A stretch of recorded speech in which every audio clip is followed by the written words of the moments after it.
Assalamualaikum warahmatullahi wabarakatuh. Selamat sejahtera, selamat malam. Salam Real Reform. Salam bersama kita. Walaupun Rabizi tak suka salam-salam dia kan. Assalamualaikum dah lah. Tak apa, itu style dia. Ini style saya kan. Masing-masing lah. Okay. So tuan-tuan, seperti mana yang kita ketahui, Alhamdulillah, ramalanku benar belaka. So malam ni insyaAllah kita akan bercerita beberapa perkara. Antaranya berkenaan dengan tentang riset. Riset, kenapa Hadi Awan dan PAS bersama dengan riset, kenapa Samsuri digugurkan, dan apa yang berlaku di dalam PAS dan juga di dalam di dalam Bersatu dan juga dengan Parti Wawasan. Kita akan cerita bab tu nanti. Dan hari ni, I think beberapa hari ni juga, satu tembakan yang amat pedas dan ganas juga terhadap Ketua JKOM baru, Syamras. Agak saya rasa dia agak teruja kot dengan position tersebut, sehingga dia lupa nak tahu boundaries, ataupun sempadan di mana dia boleh buat kerja atau tak boleh buat kerja, apa yang dia boleh cakap dan tak boleh cakap. Dan hari ini juga Albert Tay mengatakan beliau bersedia menerima cabaran saudara Syamras untuk berdebat di mana-mana platform. Saya percaya Albert Tay tidak ada isu, dan saya percaya dia ada benda yang dia boleh dedahkan. Cuma saya percaya juga bahawa Syamras akan dilarang untuk bersama di dalam debat tersebut. Tapi sebelum tu tuan-tuan, tolong share, tolong like, tolong subscribe. Terima kasih juga yang menonton saya di mana juga anda berada. Terima kasih juga yang bersama dengan kita. Saya mohon maaf tak dapat pergi ke malam ni, malam dekat Negeri Sembilan kan, betul tak? Dekat Negeri Sembilan malam ni dekat Ipoh, Perak. So saya akan premierkan lepas itu. Saya tak boleh pergi sebab saya tidak berada di Semenanjung lah, senang cerita. Kan, nak terbang tiket mahal. Sarawak guys, tidak semestinya saya kata tak berada di Semenanjung. Tidak semestinya saya berada di Sarawak. Mungkin saya berada di Sarawak, tuan-tuan agak-agak lah di mana saya berada sekarang ini kan. Tak apa, itu tak penting. So terima kasih. Sawadikap. Terkata pula aku kat mana. Sorry Okay. Okay tuan-tuan, so sekarang ni musim pilihan raya dah dekat. Okay, kita pergi ke tajuk tu dulu. So sekarang ni pilihan raya yang menyentuh persoalan bila dan di mana itu sedang berlangsung. Sudah pun diumumkan, di mana Negeri Sembilan ni awal Ogos dan Johor ujung Julai. Timbul satu persoalan besar, dan ini dimainkan oleh ceplos-ceplos lah, dia duk entap SPR kan. Kenapa tarikh berbeza? Kadang saya pening juga dengan ceplos ni. Dia orang ni macam dia orang pembangkang, tau tak? Apa dia macam ni lah. Kalau pun tarikh berbeza, yang kerajaannya kau, yang kena bising sepatutnya kami lah. Kenapa tarikh berbeza kan? Tapi saya pelik, kenapa geng-geng ceplos ni tiba-tiba serang SPR tarikh berbeza sebenarnya itu adalah reverse psychology.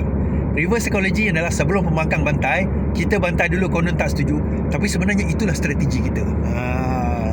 Faham?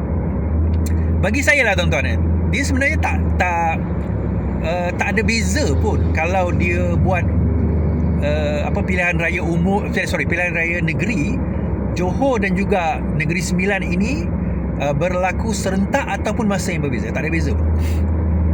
To be honest, tak ada beza pun. Kerana faktor paling utama adalah bukan masa kan, tetapi adalah persediaan parti-parti politik ini dalam menghadapi pilihan raya. So yang ini Pakatan Harapan kena tanya diri mereka, adakah mereka sudah bersedia menghadapi pilihan raya? So kalau kita tengok gerakan yang berlaku baru-baru ini, iaitu riset, Parti Wawasan Negara telah ditubuhkan. Ada isu lah benda tu, jangan saya cerita isu dia. Tapi Parti Wawasan Negara telah ditubuhkan.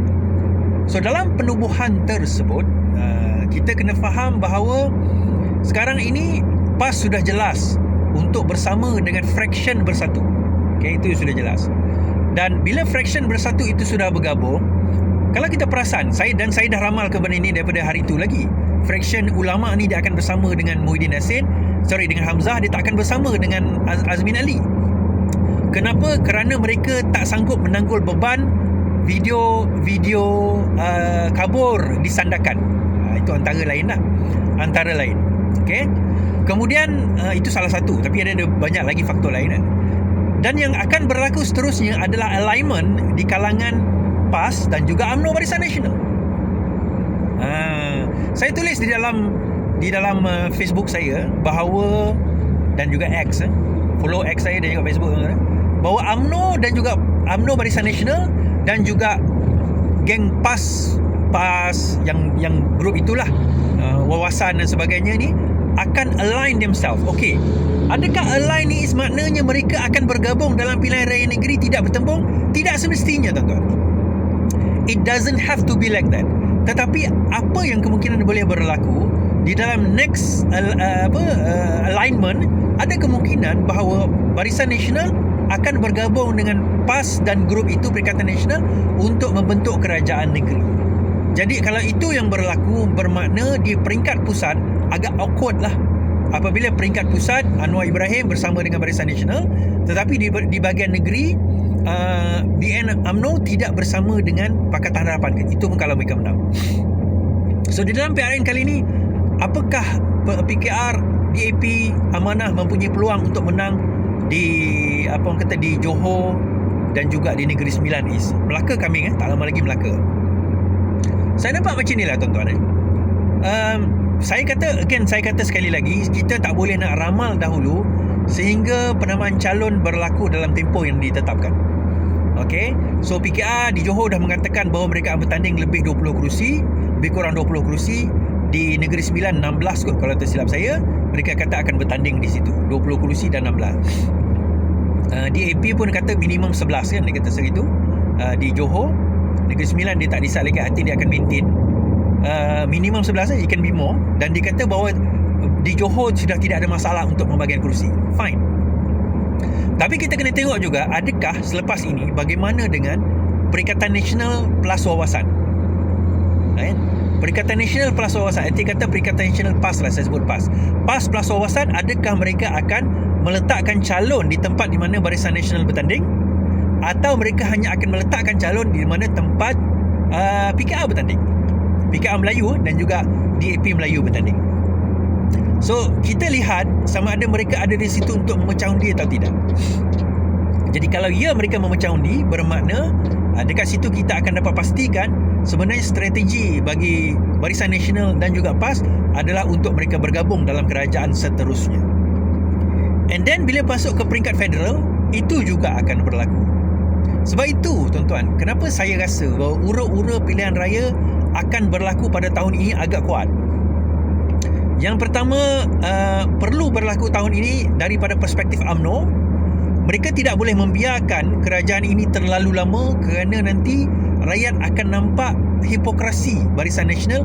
Kononnya no PKR, no DAP, tapi masih nak bersama dengan kerajaan ini. Kalau benar tak nak no PKR, no DAP, sebenarnya dia boleh tarik sokongan.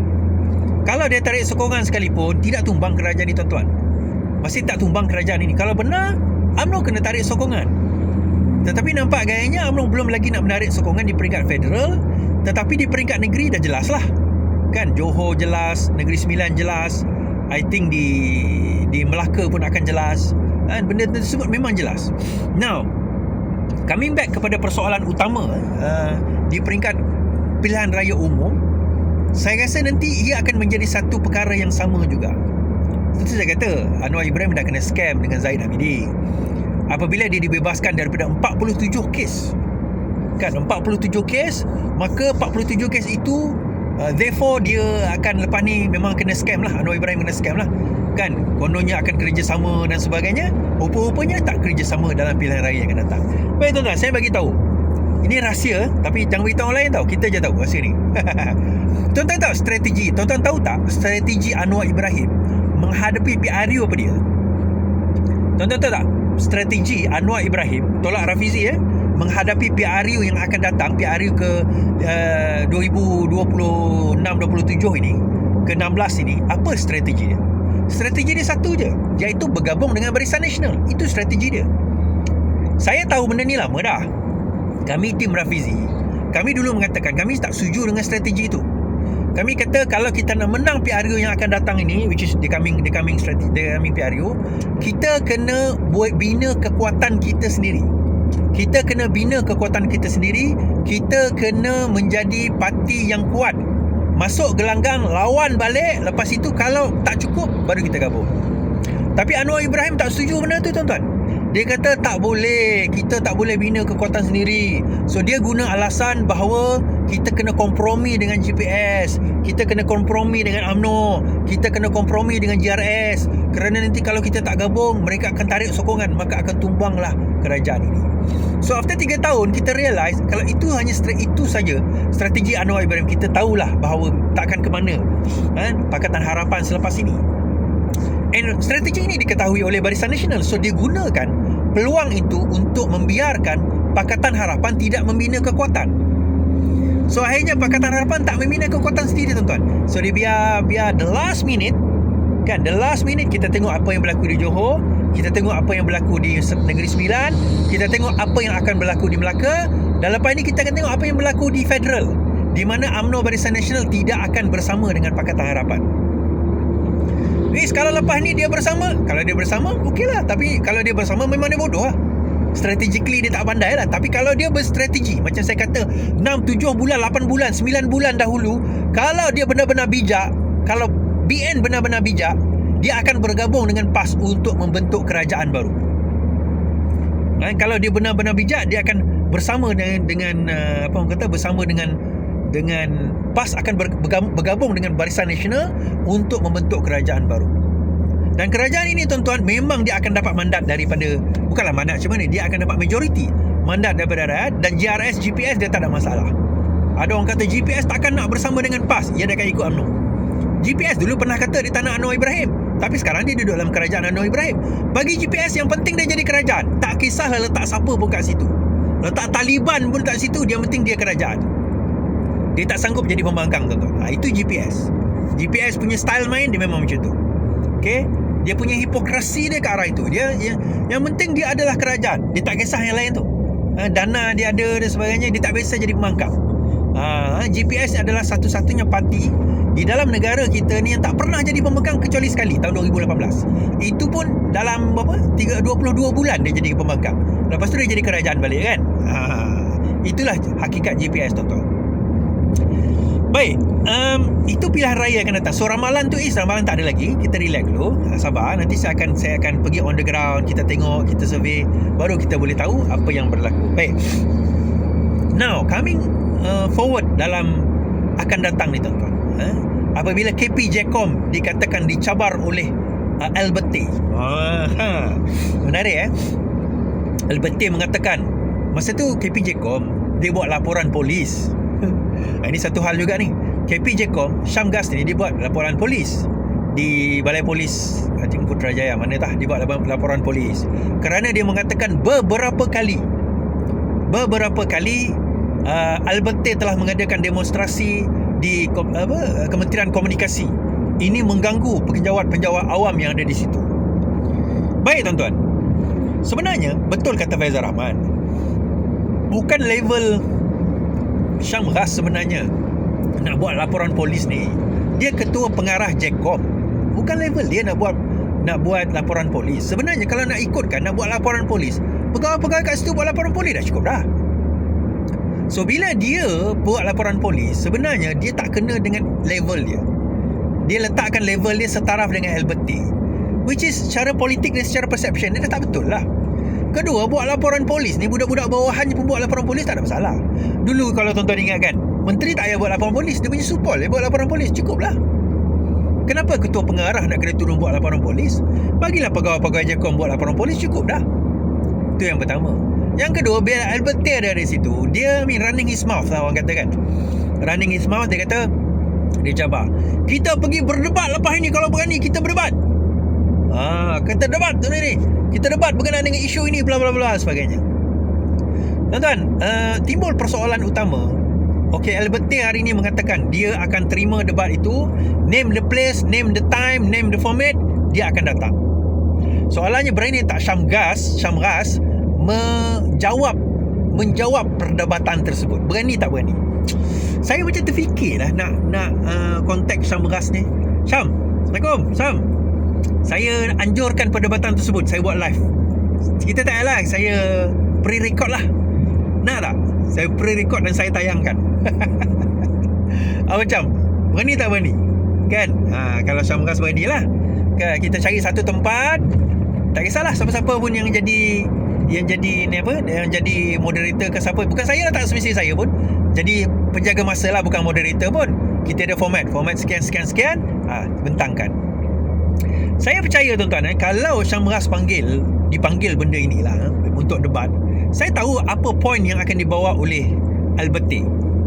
Antara poin yang dibawa oleh Alberti adalah berkenaan dengan beberapa individu yang didedahkan oleh Alberti di Sabah, yang memegang jawatan ADUN, bekas ADUN, dan timbalan speaker, dan juga I think bekas timbalan ahli parlimen, bekas ahli parlimen juga tidak didakwa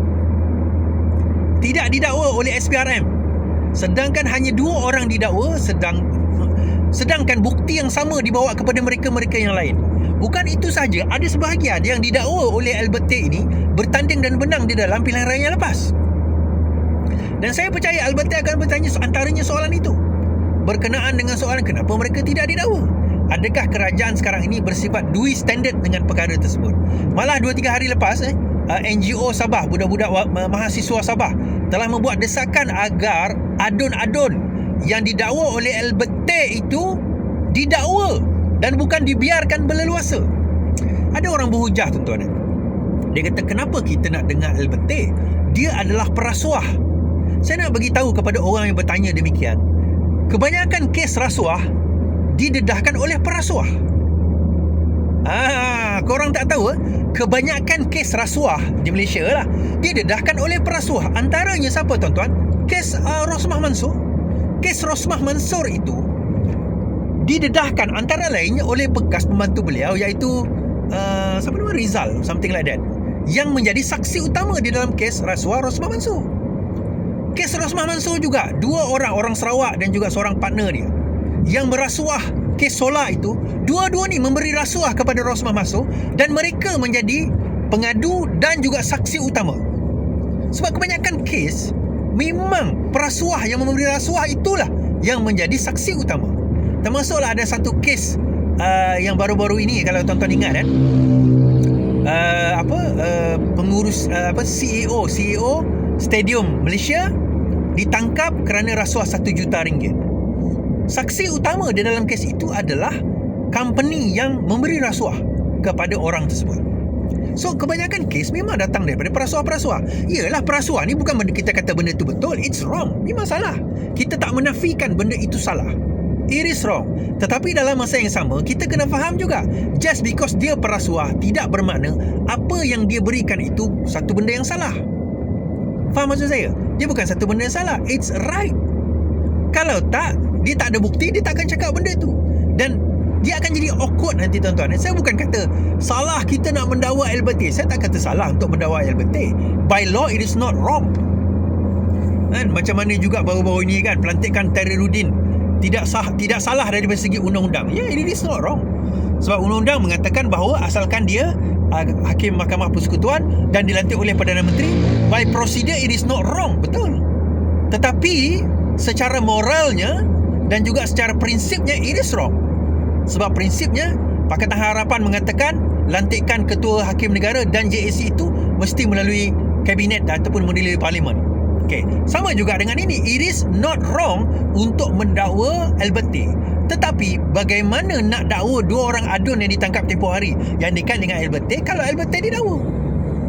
Bayangkan Alberti tiba-tiba dia kata, saya tak nak membantu anda dalam 2 kes ni.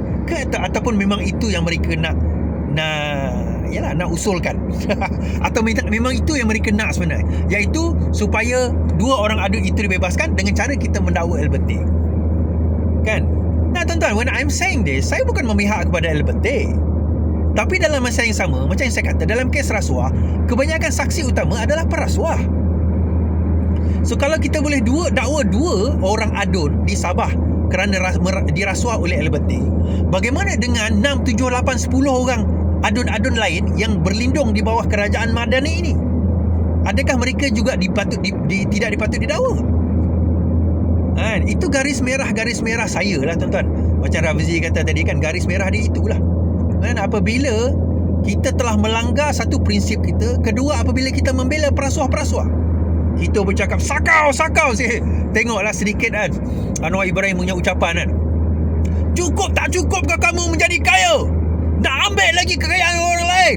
Sakau sana, sakau sini. Bila saya dengar macam tu, saya rasa nak muntah, tuan-tuan. Dia bercakap dengan siapa sebenarnya ni?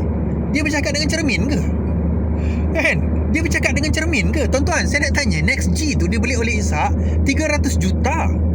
Kan dia dapat projek 2 bilion. Tuan-tuan tahu tak, Ishak ni yang dapat NextG tu antara penyumbang utama yang pergi haji dan lembu, kalau tak silap saya lah. Sorry Tuan Ishak, kalau saya silap, betulkan saya. Di Pematang Pauh, tuan-tuan. So, saya tak kata kalau dia nak beribadah, memberi derma, Alhamdulillah, teruskan.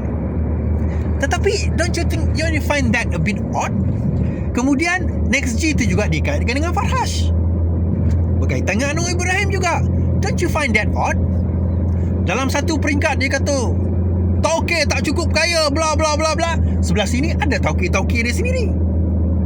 Kita belum cerita company-company yang sekarang dalam Kementerian Pendidikan, kan? Yang tu saya tak nak sebut lah, kan?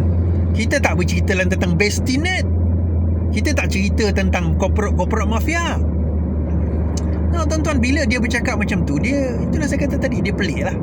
Jadi satu benda yang pelik, bercerita tentang sakau, tetapi dalam masa yang sama, dalam kerajaan dia, ada benda-benda dibiarkan. So, membawa saya kepada parti riset. Okay. Penubuhan parti wawasan ni, tuan-tuan. Dia yang menariknya parti wawasan kan. Parti wawasan, dia mula-mula, dia latar belakang ni macam ni. Hamzah telah dipecat daripada Bersatu. Kita tahu semua cerita tu. Mat Jargon, Wan Saiful Wanjan, semua telah dipecat daripada Bersatu. So mereka telah membawa haluan masing-masing, dan baru-baru ini dia buatlah gerakan riset ni. So dia kata dia nak riset politik dan juga ekonomi. Okay, fine, tak apalah. Itu gagasan politik mereka lah. Itu kita tak ada masalah. Kemudian timbul satu persoalan besar. Persoalan besar adalah parti apa? Kan, kalau riset ni dia bukan parti, dia hanyalah satu gerakan. So beberapa minggu lepas, bulan lepas lah, dia dah sibuk mencari parti baru. Dia kata akan keluar. Pop, keluar satu parti dinamakan Parti Wawasan Malaysia. Wawasan negara, tak ingat lah. Parti Wawasan lah, senang cerita. Okey, bila dia umumkan Parti Wawasan ni, tuan-tuan, saya teringat dekat Sarawak ni ada satu parti daripada Sedar. Saya ingat Sedar sebab owner Sedar tu, Datuk Osman tu kawan saya. Dan dia pernah ajak saya masuk Sedar lah sebelum ni. Saya tak minat, saya kata. Telah diambil alih oleh seorang ahli perniagaan. Dan saya tahu beberapa, I think 5-6 bulan lepas, dia telah menukar nama Parti Sedar ini kepada Parti Wawasan. Kenapa saya tahu? Sebab salah seorang kawan saya ada di dalam Parti Sedar ini, dan dia berceritakan kepada saya, dia nak tukar nama daripada Parti Sedar kepada Parti Wawasan. Oh ya ke? Okey. So bila diumumkan semalam bahawa nama parti Hamzah ni adalah Parti Wawasan, saya macam mana boleh dua parti nama yang sama? Mungkin parti itu nama dia Parti Wawasan Malaysia ataupun Parti Wawasan Sarawak, saya tak tahu. Dan ini adalah Parti Wawasan Negara. Tapi boleh tak dua parti ini dinamakan wawasan? Itu timbul satu persoalan lah. Yang tu SPR kena jawab. That's besides the point lah. Itu benda kecil, boleh diubah kemudian. Tapi nak diubah tu pun ambil masa sebab pilihan raya dah dekat. Mungkin kalau dia tak sempat pun, mungkin dia akan guna bendera PAS lah untuk bertanding. Now, timbul masalah yang kedua. Masalah kedua adalah pengumuman Haji Hadi Awang. Apabila dia mengatakan PAS bersetuju untuk melantik Hamzah Zainuddin kembali sebagai ketua pembangkang. Nah, timbul satu persoalan, tuan-tuan, dan benda ini dibangkitkan oleh Bersatu. Adakah perkara berbangkit untuk membuang Bersatu itu dipersetujui oleh majoriti parti? Kedua, perkara berbangkit mengambil nak ambil Parti Wawasan ini menyertai Perikatan Nasional dipersetujui oleh komponen Parti Perikatan Nasional. Dan yang ketiga, pelantikan Hamzah Zainuddin sebagai Ketua Pembangkang itu dipersetujui oleh komponen di dalam Perikatan Nasional. Itu persoalan dibagi kaliber 1. Tapi kalau kita tengok sekarang ini di dalam Perikatan Nasional dia ada 4 parti. Parti India tu, saya tak ingat, saya selalu lupa nama dia. Gerakan, Bersatu dan juga PAS. Ada 4 parti. So hari semalam saya tengok yang menyertai pelancaran Parti Wawasan ini adalah Gerakan dengan PAS. Parti India tu saya tak pasti dia datang ke tidak. So akhirnya penentu ada Parti India ni. Kalau dia bersama dengan PAS mengatakan bahawa ketiga-tiga soalan itu kena, maksudnya Bersatu kena dikeluarkan, kemudian Parti Warisan boleh dibawa masuk, maka di situ kita akan nampak bahawa kekuatan PAS jelas mereka nak menguasai Perikatan Nasional, satu. Kedua, berkemungkinan untuk bergabung dengan Barisan Nasional dalam Muafakat Nasional itu lagi kuat dan lagi jelas. Mungkin Muafakat Nasional ni dia akan jadi macam Madani lah. Dia tak perlu didaftarkan sebagai parti, tetapi dia satu gabungan secara coalition, secara umum macam tu. Dan menariknya juga semalam PAS telah mengumumkan 14 tokoh-tokoh daripada bekas Amanah, UMNO, Said Ibrahim menyertai menyertai PAS. Dia kata tengok inilah kesan besar kepada politik negara. Dia akan membawa satu perubahan yang amat besar kepada politik negara. So, adakah itu akan berlaku, tuan-tuan? Will that happen? Adakah perkara ini akan memberikan satu impak besar kepada PAS dalam pilihan raya kali ini? Di kawasan Melesit, saya nampak contoh seperti Terengganu, Kelantan, Kedah, Perlis, berkemungkinan dia akan status quo. Dia kekal macam itu. Dia tidak ada masalah, dia akan kekal sedemikian. Tetapi di kawasan yang mix seperti Penang, Perak, Selangor, tidak semestinya. Maksudnya tidak semestinya benda itu akan memberi kesan besar. Saya boleh kata di Johor, Negeri Sembilan dan juga Melaka, impak besar Barisan Nasional akan pergi kepada dia. Maksudnya tiga negeri akan dikuasai oleh Barisan Nasional. Perak still dia akan jadi 50-50. Dia akan jadi status quo macam sekarang. Kemudian di Melaka, di Kelantan Terengganu, Kedah Perlis status quo dengan PAS. Itu akan kekal sedemikian. Now, kalau dah kekal sedemikian, jadi the only logical move adalah untuk PAS bergabung dengan Barisan Nasional bagi membentuk kerajaan bila datang pilihan raya akan datang ini. Maksudnya dalam PRU yang akan datang, that's the only logical move untuk mereka nak menang, menguasai dan menjadi kerajaan dalam pilihan raya akan datang. That's what will happen. And menariknya tahun depan juga adalah pemilihan parti bagi UMNO. Dan pemilihan parti bagi UMNO juga bagi Bersatu. Paling awal lah kalau dia tak buat awal. So macam saya kata, ini satu lagi. Hari tu saya ada buat status, tuan-tuan. Saya ada buat status. Saya lupa pula cakap benda ni. Saya kata sekarang ini Presiden sakit. Timbalan Presiden sudah disisihkan. Jadi naib Presiden 1 diminta telah mendesak supaya beliau diangkat menjadi Presiden. Semua orang komen tu dia kutuk, dia kata kau ni macam Papa Gomo, kau kata Anwar sakit. Tuan-tuan, pernah ke saya kata itu PKR? Saya tak pernah kata statement itu untuk PKR. Statement itu untuk Bersatu. Hari ini saya cerita statement itu untuk Parti Bersatu. Yang disisihkan memang timbalan Presiden. Bila masa Nurul Izzah disisihkan?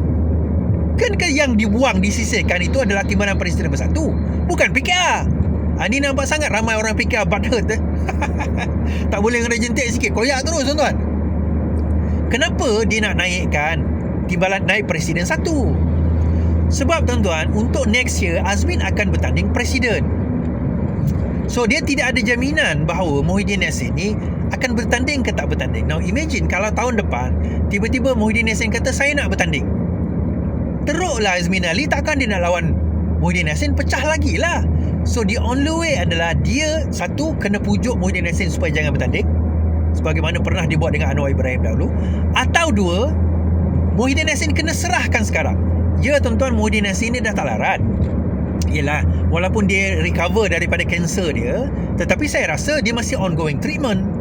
Yelah, dengan usia 79 tahun, keadaan beliau, kita doakan baik-baik lah kan. Sebagai seorang Muslim, sebagai orang Islam, kita doakan kebaikan untuk beliau lah kan. Tetapi dalam masa sama, kita kena mengakui realitinya. Realitinya adalah beliau tidak berapa sihat. So sama ada Razi Jidin ataupun Peja kena take over sebagai presiden pengganti.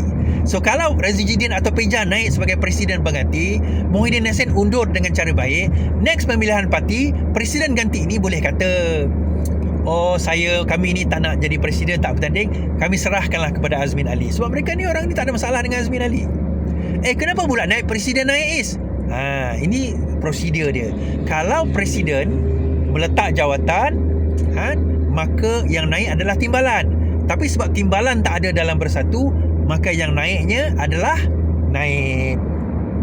So jangan butt hurt sangat. Saya bukan cerita tu pasal PKR, saya bercerita pasal Bersatu. So sebab itu saya kata, kalau Azmin naik jadi presiden, next year yang akan datang ini, jangan pula terkejut kalau sekiranya gabungan seterusnya koalisi politik adalah di antara Bersatu, PKR, DAP dan Amanah, membentuk Pakatan Harapan sebagaimana pada tahun 2017. Nampak? So itu satu grup. Kemudian satu grup lagi adalah UMNO, Barisan Nasional, Perikatan Nasional, yang mana dalam Perikatan Nasional mereka namakan Mufakat Nasional. Di dalam Perikatan Nasional pula dia ada Wawasan, PAS, Parti India dan juga Gerakan. Nampak? So inilah yang mana Parti Bersama kata, kita tak nak macam ni dah. Kerana convenient dengan kita gabung kat sana, kita gabung kat sini, kita bersama orang sana, kita bersama orang sini. Kita dah tak nak dah. Kita nak ikut style UK tuan-tuan. Dia ada dipanggil dia ada kat sana Green Party, dia ada Reform Party, dia macam-macam parti. Mereka jalan sendiri. Kalau satu hari nanti Bersama ni katalah tak cukup majoriti, dia kena bergabung dengan parti lain, tapi dia paling banyak, dia boleh bergabung untuk membentuk kerajaan, tak ada masalah. Tetapi dia tidak terikat dengan parti itu. Dia akan buat perjanjian jelas bahawa apa sahaja polisi kena ikut mereka. Sebab kalau tak nak, get out you go. Bukan macam sekarang ni tuan-tuan. Bukan macam sekarang ni, Madani ni semua dia nak ikut, walaupun dia majoriti. UMNO kata ke kiri, dia pun ke kiri. GPS kata ke kanan, dia pun ke kanan. GRS kata lompat, dia pun melompat.